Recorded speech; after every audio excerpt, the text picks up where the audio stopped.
मस्त कुरकुरीत चटपटीत सर्वांच्या आवडीचा चना कोळीवाडा 200 ग्राम काबुली चणे रात्रभर भिजत ठेवले होते. त्यामध्ये 1 ग्लास पाणी घालून घ्यायचे. तुमच्याकडे वेळ नसेल तुम्ही 7 ते 8 तास भिजवून घेतले तरी चालतील. एक तमालपत्र, 1 इंच दालचिनीचा तुकडा, एक मसाला वेलची आणि चवीनुसार मीठ घालून घ्यायचे. मीठ व्यवस्थित मिक्स करायचे. मीठ आणि खडे मसाले घालून चणे शिजवले की त्याला चव छान येते. गॅसची फ्लेम मोठी ठेवून 4 शिट्ट्या काढून घ्यायच्यात. तुमच्या कुकरमध्ये जितक्या शिट्टीमध्ये चणे शिजत असतील तितके शिट्ट्या काढून घ्यायच्यात.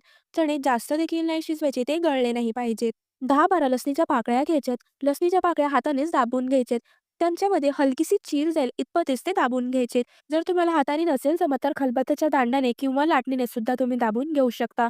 हलकीशी त्यामध्ये चीर जाईल इतपतच ते दाबून घ्यायचे. अशीच जर लसूण तळली तर तळताना ती अंगावर उडण्याची भीती असते. त्यामुळे हलकीशी ती दाबून घ्यायची. उकडलेले चणे होते ते एका चाळणीमध्ये घालून त्यामधलं पाणी काढून टाकायचे. चणे तुम्ही माझे बघू शकता व्यवस्थित ते शिजलेले आहेत. अजिबात ते गळलेले नाहीत. प्रत्येक दाणा अगदी तसाच्या तसा राहिलेला आहे. असेच आपल्याला चणे शिजवून घ्यायचे आणि त्यामध्ये घातलेले खडे मसाले आहेत ते सुद्धा निवडून बाजूला काढायचे. आता चण्याला लावण्यासाठी मसाला तयार करायचा आहे. अर्धा पळी तेल घेतलेलं आहे. त्यामध्ये 1 चमचा लाल तिखट घालायचंय. अर्धा चमचा गरम मसाला घालायचा आहे. छोटा अर्धा चमचा चाट मसाला घालायचा आहे. 1 चमचा आलं लसूणची पेस्ट घालायची आहे. पाव चमचा मीठ घालायचे आणि पाव चमचा हळद घालून घ्यायची आहे. मीठ आपण चण्यामध्ये सुद्धा घातलं होतं, त्यामुळे मीठ कमीच घालायचंय. सर्व मसाले मिक्स करून घ्यायचे. चणे जे आहेत ते यामध्ये घालून घ्यायचे आणि व्यवस्थित ते मसाल्यांमध्ये कोट करून घ्यायचे. चमच्याने व्यवस्थित मिक्स करून घ्यायचे. तुम्ही हाताने सुद्धा मिक्स करून घेऊ शकता. लसूण आहे ती सुद्धा यामध्ये घालून घ्यायची आणि ती देखील मसाल्यामध्ये कोट करून घ्यायची. 2 चमचे कॉर्नफ्लोअर घालणार आहे आणि 1 चमचा तांदळाचं पीठ घालायचं आहे. कॉर्नफ्लोअर नसेल तरी तुम्ही 2 चमचे बेसन घाला आणि 1 चमचा तांदळाचं पीठ घाला. तांदळाचं पीठ नसेल आणि कॉर्नफ्लोअर असेल तर 2 चमचे कॉर्नफ्लोअर आणि 1 चमचा बेसन घालून घ्या. या पद्धतीमध्ये सुद्धा तुम्ही करू शकता. पीठ आहे ते व्यवस्थित चण्याला कोट करून घ्यायचे. चण्याला लागेल तसं पीठ घालत जा आणि त्यानुसार पिठाचं प्रमाण तुम्ही कमी जास्त करत जा. पीठ चण्याला व्यवस्थित कोट करून झाले, पण तळताना ते पीठ सुटू शकतं. त्यामुळे चणे उकडलेले जे पाणी आहे त्यामधलं 2 चमचे पाणी घालून घ्यायचे. पाणी जास्त अजिबात घालायचं नाही. मी इथे 2 चमचेच पाणी घालून घेते, जेणेकरून मसाले आणि पीठ व्यवस्थित चण्याला कोट होईल. सर्व जिन्नस व्यवस्थित मिक्स करून घेतलेले आहेत. आता आपल्याला हे तळून घ्यायचे. हे मिक्स करत असतानाच कढईमध्ये तेल तापायला ठेवायचे, म्हणजे लगेचच तुम्ही ते तळायला घेऊ शकता.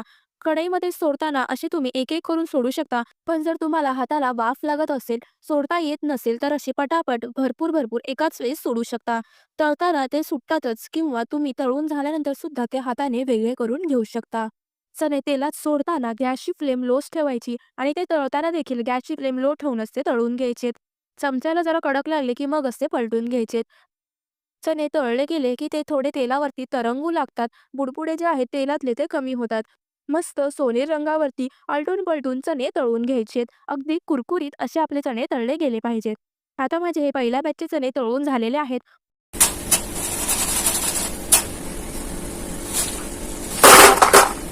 आवाजावरूनच तुम्हाला समजलं असेल, गरम गरम असताना सुद्धा किती कुरकुरी त्यांचा आवाज येते. अगदी मस्त चना कोळीवाडा आपला तयार झालेला आहे. चना कोळीवाडा करण्याच्या 2 पद्धत दाखवणार आहे. ही पहिली झाली. आता आपण दुसरी पद्धत बघूया. त्यासाठी पॅनमध्ये 1 पळी तेल घालून घेतले.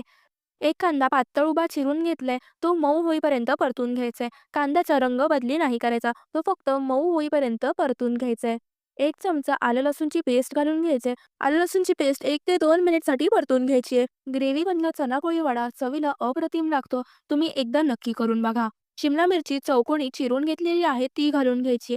शिमला मिरच जास्त मऊ होईपर्यंत नाही परतायची. फक्त 1 मिनिट परतून घ्यायचे. 1 चमचा टोमॅटो सॉस घालायचे. 2 चमचे रेड चिली सॉस आणि 1 चमचा सोया सॉस घालून घ्यायचे. सॉस देखील 1 मिनिटसाठी परतून घ्यायचे. तळलेले चणे आहेत त्यामधील 1 प्लेट चणे यामध्ये घालून घ्यायचे. अर्धा तास झालेला आहे. अर्धा तास नंतर सुद्धा तुम्ही आवाज ऐकू शकता. अगदी कुरकुरीत तसेच्या तसे आपले चणे आहेत. 1 मिनिटभर सॉसमध्ये परतून घेतलं की दुसऱ्या पद्धतीमध्ये देखील आपला चना कोळीवाडा तयार झालेला आहे. कोथिंबीर घालून गार्निश करून घ्यायचे. एका प्लेटमध्ये ग्रेव्हीमधला चना कोळीवाडा सर्व्ह करायचा आहे. त्यावर कोथिंबीर कांदा घालून गार्निश करा. सोबत हवं असल्यास लिंबू देऊन सर्व्ह करा. चटपटीत ग्रेव्हीमधला चना कोळीवाडा तयार झालाय. आता जो दुसरा तळलेला चणा आहे यावरती सुद्धा कांदा, कोथिंबीर आणि हवं असल्यास लिंबू देऊन सर्व्ह करून घ्या. लहानांपासून मोठ्यांपर्यंत सर्व आवडीने खातील अशी ही चमचमीत रेसिपी तुम्हाला कशी वाटली हे कमेंट करून नक्की सांगा. रेसिपी आवडली असल्यास व्हिडिओला एक लाईक नक्की करा. चॅनलवर नवीन असाल, चॅनलला अजून सबस्क्राईब केलं नसेल तर लगेच चॅनलला सबस्क्राईब करा आणि बाजूचं बेल आयकॉन देखील नक्की क्लिक करा, जेणेकरून माझी येणारे नवनवीन रेसिपीचे व्हिडिओ तुम्हाला पाहता येतील. भेटूया पुन्हा अशाच एका नवीन रेसिपीसोबत नवीन व्हिडिओमध्ये. तोपर्यंत धन्यवाद.